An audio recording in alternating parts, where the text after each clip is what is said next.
Viva Voz, com Vera Magalhães.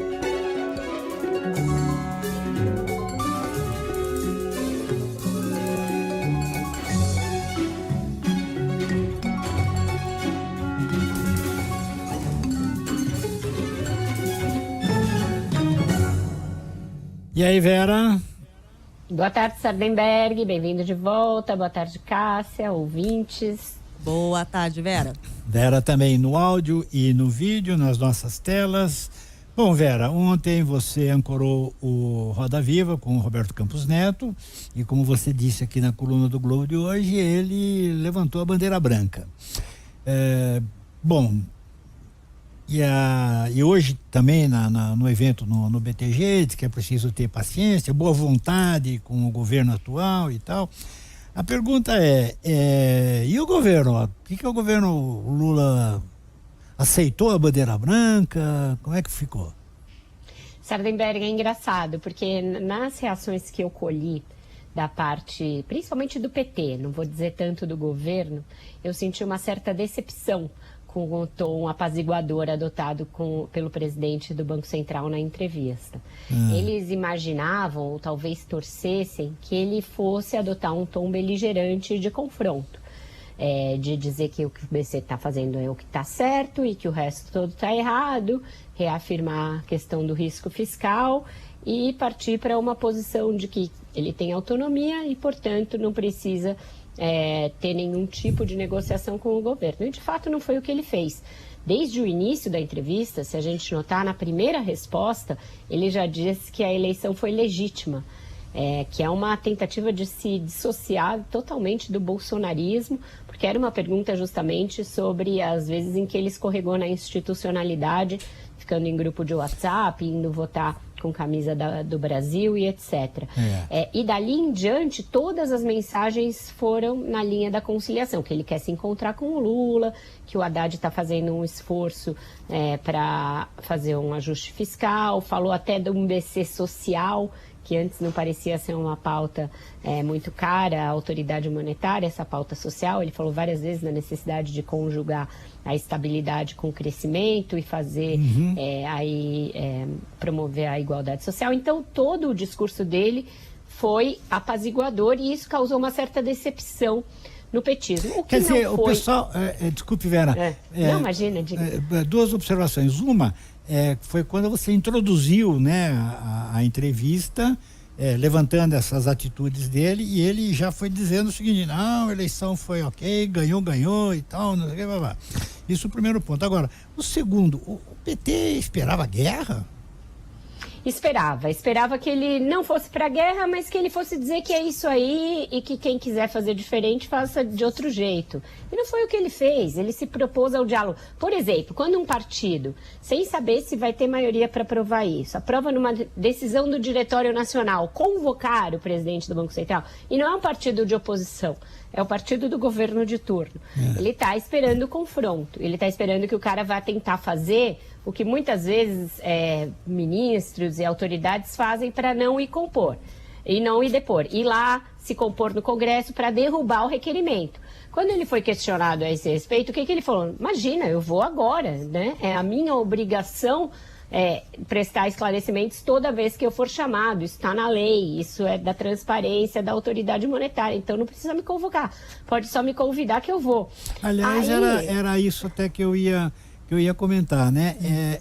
Não só no Brasil, mas no mundo inteiro que tem Banco Central independente, está na lei que o presidente do Banco Central deve prestar contas regularmente ao parlamento.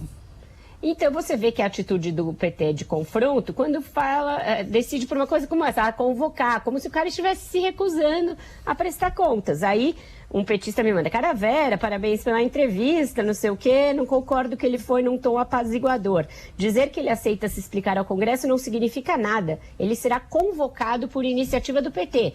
Um petista está me falando isso. Ou seja, a pessoa nem pensa direito que talvez não passe uma convocação, porque o Arthur Lira e o Rodrigo Pacheco não estão nesse tom de confrontação do presidente do Banco Central.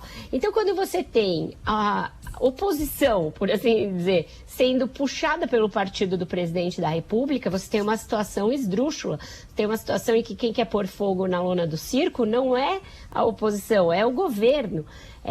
Então, por isso que eu digo que houve uma certa decepção com o tom apaziguador deles. Acho que eles gostariam que ele dissesse que ele não tem nada que explicar, que o que ele tinha que explicar já está na ata, etc., que não foi o que ele fez. Qual é a única divergência, né, que tem aí?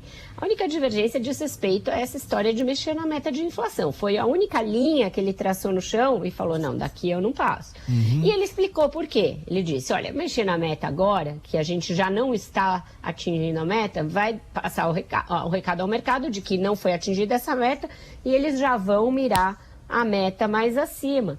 Então, isso é uma explicação técnica. E aí tem reunião do CMN depois de amanhã. Teoricamente não está na pauta esse assunto. Mas se surgir, pode ser que aí haja uma divergência. E vai ser nisso, pelas conversas que eu tive até agora, que o PT vai se pegar para manter a artilharia em cima dele. Então, a ideia não é refrescar para cima dele. O que pode mudar isso? Um comando do Lula, porque o Lula atiçou o PT foi todo para o ataque contra ele, e agora o Lula não está falando mais disso. Então a gente não sabe qual é o novo comando do presidente da República. Ele vai aceitar o Conselho dos Bombeiros como ministro Padilha, como o próprio Haddad, e tirar esse assunto da pauta, porque é um assunto que faz mal ao governo, ou ele vai insistir em manter a pauta? Se ele insistir em manter, o PT vai dizer que quer ele fora. Eu recebi, inclusive, essa mensagem textual de uma fonte petista. O PT quer ele fora. Só que para ele sair, tem um desgaste que pode ser a derrota do governo nessa empreitada. Vale a pena esse desgaste neste momento? O dólar já estava para baixo de 5, agora já está muito acima. Então, quer dizer, uma outra fonte de mercado falou, olha, eles já tinham quase ganhado só no câmbio o que perderam com a oneração dos combustíveis. Agora, só depois que o Lula falou isso, já perdeu tudo. Então, não é o mercado que está bélico nesse momento e nem o presidente do Banco Central, é o governo. Governo que gosta de atiçar mercado, realmente é uma coisa bastante inusitada. Agora, Vera, o Roberto Campos, pelo menos na minha interpretação, ele se alinhou com o Haddad, né? Ele se alinhou claramente com o Haddad, disse que confia no programa de corte de gastos que o ministro Haddad promete fazer este ano e que também está esperando com confiança uma nova regra de controle das contas públicas para o longo prazo. A questão será que o PT e o Lula estão alinhados com essa posição do Haddad? Estão alinhados com a Haddad, né? Essa é uma boa pergunta, Sardenberg, porque a gente tem aí vários eventos em que o ministro da Fazenda ficou ou vencido textualmente, ou pelo menos meio vendido no lance. Ele ficou vencido na questão da reoneração dos combustíveis, por exemplo, que ele achava que deveria ser algo para o início do ano, porque ajudaria a equilibrar as contas, a voltar para a normalidade. E ele foi desautorizado pela presidente do PT, Gleice Hoffmann, e depois por outros integrantes do partido.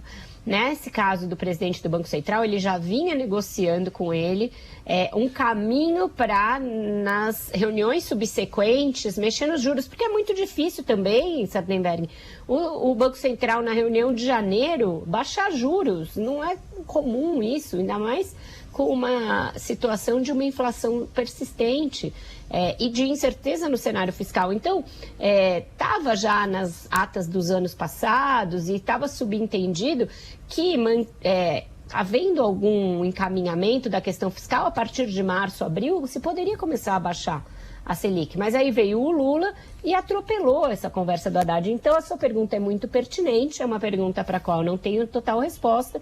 E eu já ouvi de várias fontes que, a persistir essa diferença na maneira de conduzir as negociações econômicas, pode ser que o Fernando Haddad não se sinta confortável a permanecer no governo. Porque, por exemplo, agora tem essa história de que, a partir do BNDES, virar uma sugestão de novo marco fiscal. Isso não é prerrogativa do BNDES. Então, claramente, tem aí uma disputa por espaço e por determinação de qual é a linha de política econômica dentro do PT, instalada dentro do PT, e que usa esses outros espaços do governo para, de certa maneira, tutelar o ministro da Fazenda. Não me parece que ele esteja disposto a se submeter a essa situação, porque ele já tem muita pressão de fora, tanta pressão assim de dentro, a gente sabe que costuma não ter bom resultado, né? Pois é, interessante saber como vai ser essa reunião da quinta-feira, porque aí, além do Haddad e do presidente do Banco Central, tem a Simone Tebet também, né? Que também fica numa situação bem complicada, porque ela também é um peixe meio fora dessa água, né, Cássia? A gente não sabe se eles vão propor a revisão da meta. Eu acho que a tendência do Haddad, se ele conseguir fazer o Lula entender que não é o momento de botar mais lenha nessa fogueira, ele não vai levar essa proposta para dentro do CMN, justamente para que não tenha de ter uma votação que exponha divergências. Mas caso o Lula fale, não, é agora, a gente tem que mexer, senão o Brasil não vai crescer e a minha popularidade vai lá para os vinagre, etc., e eles decidam levar essa discussão para dentro do CMN, qual vai ser a postura dela? Ela vai se alinhar com o Haddad, que é uma postura de sobrevivência para ambos, porque se ele está sob essa artilharia de psicologia e de política, porque os três vão ter que se comportar de um jeito para ver quem pisca primeiro, né? Boa, quem pisca primeiro. Você sabendo, você nos conta, tá bom? Conto aqui, pode deixar. Vera, muitíssimo obrigado, Vera, até amanhã. Até amanhã, gente. Parabéns Ótimo pela jornal pra entrevista. vocês. Até amanhã. Obrigada, Vera. meu querido. Tchau, tchau.